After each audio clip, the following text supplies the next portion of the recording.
Mon premier est le personnage principal de la trilogie Matrix. Mon deuxième est un article défini dans la langue allemande. Mon troisième est un courant de la musique électro. Mon tout nous emmène ici au Palais, dans une entreprise spécialisée dans les bras de manipulation.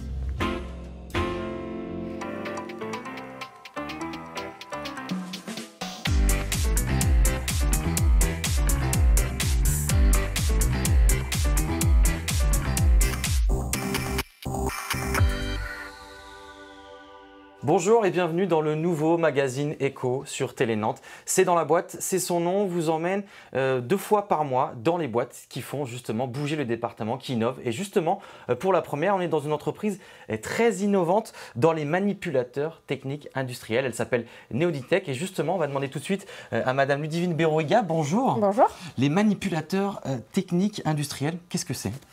Alors exactement, ce sont on va dire des bras de manipulation pour que les personnes puissent comprendre.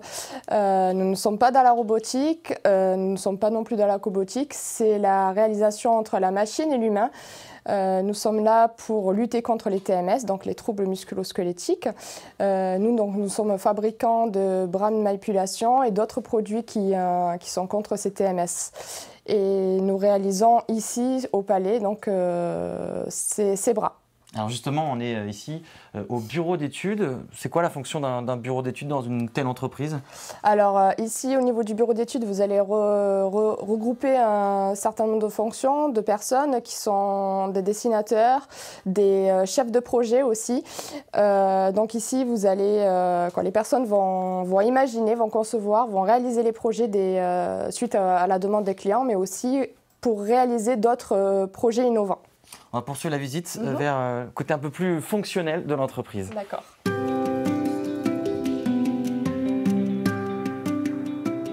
Ludivine, on arrive directement ici dans l'atelier de Neoditech. Combien de personnes travaillent ici ? Alors au niveau de l'atelier, 2 personnes.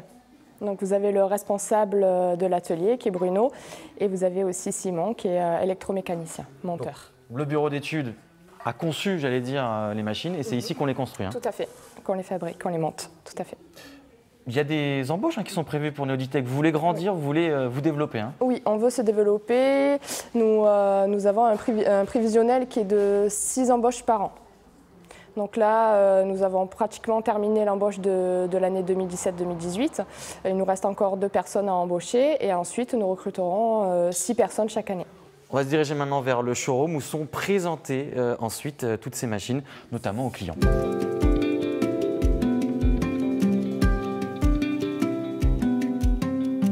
Dernier lieu de notre visite de Neoditech, Ludivine, ici le showroom qui est particulièrement important cette année puisque vous allez y fêter les 10 ans de l'entreprise avec pas mal de surprises. Hein. Tout à fait. Donc 10 ans de la société avec énormément de personnes qui sont invitées. Donc en tout, on sera 150 personnes.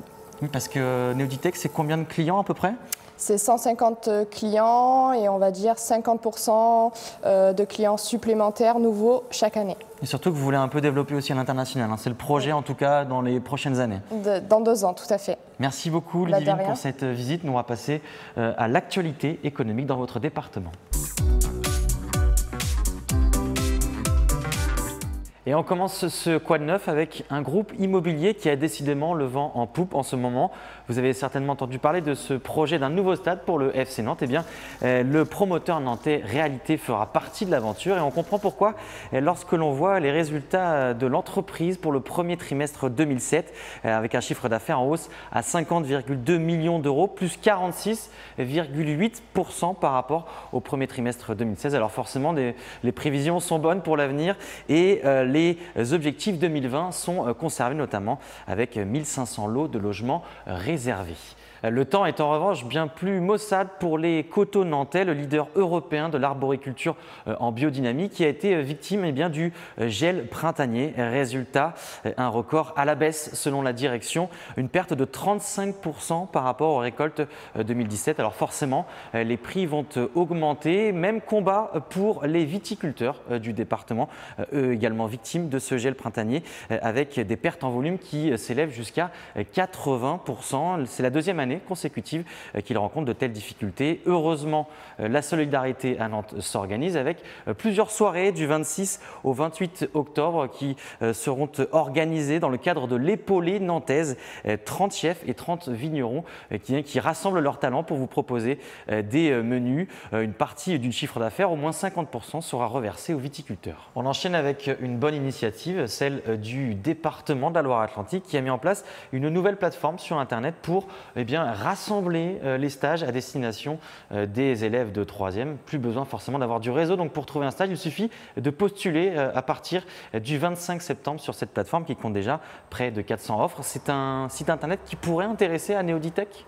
Oui, bien sûr, je trouve ça intéressant pour les jeunes en fait, qui puissent mettre leur CV en ligne pour découvrir justement les métiers et peut-être leur futur métier. Et ça pourrait intéresser Néoditech. Après, il faut qu'on soit un peu plus organisé pour les accueillir et pour leur montrer aussi notre métier. Mais oui, ça pourrait être intéressant. Néoditech d'ailleurs qui sera présent à la 9e édition de l'International Connecting Day avec un bel accent et qui aura lieu le 5 octobre, un salon qui doit permettre justement aux entreprises de se développer à l'international. Près de 1200 dirigeants seront présents et Néoditech fera partie de la fête. Tout à fait, on s'est inscrit sur cette journée justement pour l'export, dans 2 ans justement pour faire une petite étude sur ça et ils sont là pour nous renseigner. Merci Ludivine, on passe au temps de parole. De retour dans les ateliers de Néoditech pour ce temps de parole avec Xavier Alvaro, technicien projet pour l'entreprise. Xavier, bonjour. Bonjour. Alors, technicien projet, c'est peut-être pas forcément très clair pour tout le monde. C'est un métier un peu transversal dans l'entreprise. En quoi ça consiste en quelques mots ? Grosso modo, notre client il va nous contacter pour une problématique parce qu'il a décelé des problèmes ergonomiques sur un poste. Donc il va nous contacter pour avoir plus d'informations sur nos produits. Ensuite, moi je vais le recontacter pour étudier plus en détail son cahier des charges, vérifier qu'il y a des éléments qui manquent, qu'ils soient présents ou pas. Et si nécessaire, on va se déplacer sur site pour constater la problématique et puis étudier au mieux le préhenseur pour qu'il soit le plus adapté à son besoin. Justement, quelles sont les entreprises qui vous contactent ? On va avoir tout type de secteur, on va avoir du pharmaceutique, ça va aller aussi dans le secteur de l'usinage, aéronautique.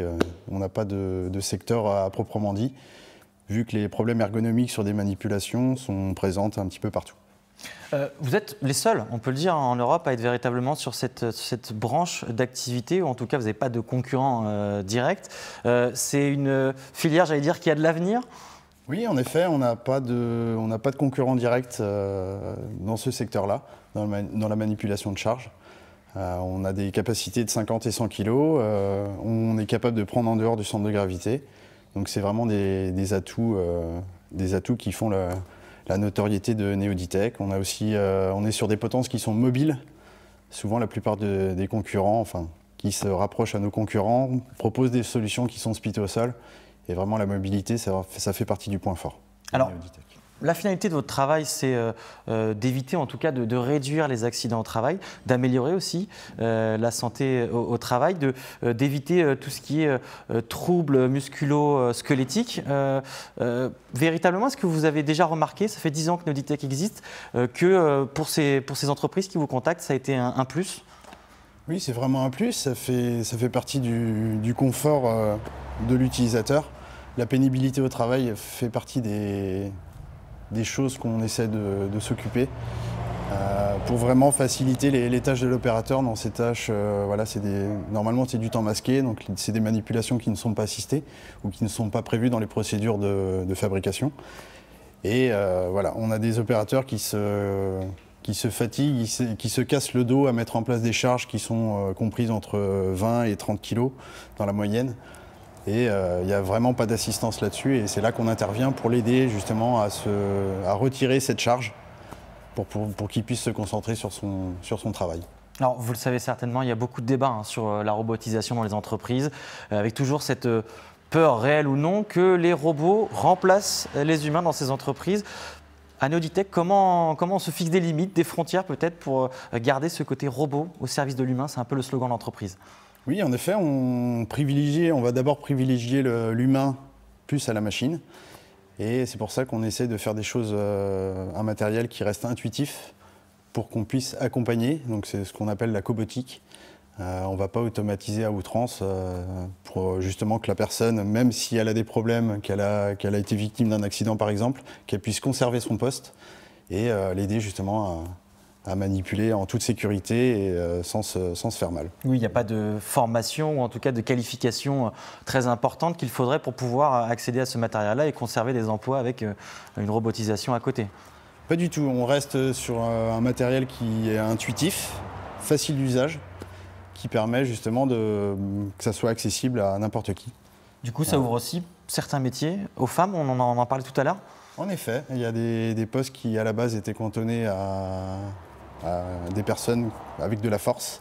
Et du coup, la possibilité, quand on met en place un bras qui permet de soulever 50 ou 100 kg, ouvre des postes aux femmes qui sont d'ailleurs très demandeuses d'occuper des postes tels que ceux qui sont occupés à la base normalement par des hommes.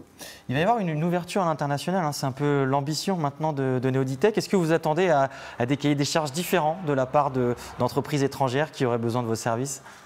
En effet, on peut s'attendre à des demandes un petit peu différentes, mais je pense que dans les 90% du temps, ça va être à peu près similaire. Sans dévoiler des exclusivités, parce qu'on sait qu'il y a l'anniversaire et que c'est encore un petit peu secret, vous travaillez sur quel type de machine, quelle évolution ? Alors, donc, on est sur des manipulateurs ergonomiques. Donc, on va présenter, donc on a nos deux bras, les 50 et 100 kg, et on propose aussi des potences, des tables de montage orientables à 360 degrés. Donc, voilà, ça va faire partie de la présentation de l'anniversaire. Merci Xavier Alvaro pour toutes ces précisions. Merci. Dans vos agendas, la 13e édition du Salon des métiers Place aux gestes. Ça aura lieu les 5 et 6 octobre prochains sur la plaine de jeu des Dervalières à Nantes. Dans ce salon, eh bien, vous trouverez plusieurs entreprises, mais également des associations qui vous permettront de découvrir les gestes des métiers et donc soit de vous orienter, soit de vous réorienter. Justement, un rendez-vous pour vous, mesdames, ça s'appelle Profession L. C'est véritablement le salon de la reconversion professionnelle pour les femmes. Ça aura lieu le 12 octobre à partir de 9h30 à la Manufacture de Nantes, entrée libre et gratuite. Et là, bien sûr, vous pouvez rencontrer également des organismes publics, des entreprises ou encore des associations. Et puis, on va terminer avec le Serbotel qui aura lieu du 22 au 25 octobre, cette fois-ci à Expo Nantes. C'est le rendez-vous incontournable des professionnels de la restauration, de l'hôtellerie ou des métiers de bouche, avec bien sûr les traditionnels concours de boulanger ou de chocolatier. Merci de nous avoir suivis. On se retrouve très vite sur Télé Nantes. Restez bien connectés.